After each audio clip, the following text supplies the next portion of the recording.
The plan is to move education away from what we have right now, which is traditional education. That's, you have so many Carnegie units, you had 4 classes of math and 4 classes of English and so many classes of history to graduate, to what is called outcome-based education.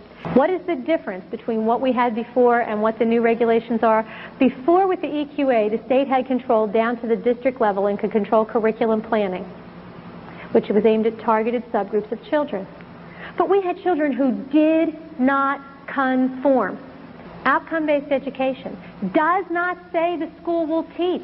It says the student must demonstrate. And through the computer, the control goes down to the individual child. Your child will conform, or they will not move forward. They will meet the goal. So where is it coming from? Where is the driving force? What we found is it's not being driven by education. It's being driven by the big industries. That's who's driving the changes. When we read the scans talked all about what we need to have the proper worker of tomorrow. And this is business telling education what business needs or wants in the worker of tomorrow. What's the best way to change the behavior? What's the best way to attack the attitude? And serves it back up to the child. You've all heard the lifeboat story, right? There's 10 people in the lifeboat only holds 9. Who are we going to throw out of the lifeboat? And if I told you that story, all of your mind would start thinking, who am I going to throw out of the lifeboat? The first time I heard the lifeboat story, I was a grad student. And I said to the prof, well, we're not throwing anybody out of the lifeboat. We'll throw a rope out of the back of the lifeboat and somebody swims in a 1-hour shift. There's only ever 9 people in the boat and everybody only swims, say, 3 hours a day, an hour at a time. He said, there's sharks in the water. I said, there's a shark back in the boat. And the conversation ended. But I was a ringer because I knew that he had controlled the universe. I've heard hundreds of suggestions. If I had said to you, save everybody in the boat. But I didn't say that.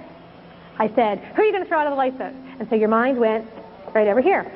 If I control the universe of choices, I can mold someone's behavior. It makes the child think that they made up their own mind when they really didn't, because I gave them some very concrete guidelines inside of which they had to make up their mind. And it's a very valid way of changing a behavior. So the EQA was the basis for curriculum planning for all the districts in the state. And it was a mandatory test. The districts had to take it because they had to base their long-range plan on it in order to get their state money. What did the EQA test? It tested locus of control, whether you are an internally motivated person or an externally motivated person, whether you stand up against a crowd or whether you go with the flow. And they scored it. There was a right answer to the attitude questions.